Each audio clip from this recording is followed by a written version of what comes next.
प्रेम से बोली सरस्वती मैया की।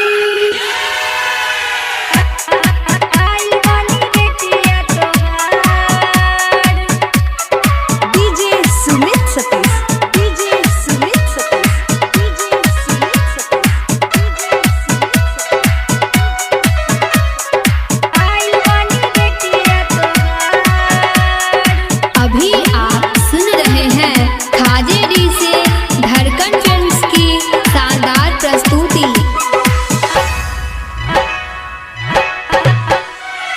साला भर पे आबेलू सरधा जगाबेलू ककी माई हंस के सवार।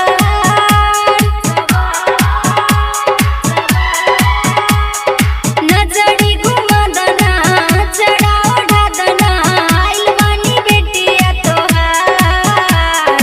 साला भर पे आबेलू सरधा जगाबेलू ककी माई हंस के सवार। नजरी घुमावना चढ़ा ओढ़ा दना आइल वाली बेटिया तोहार।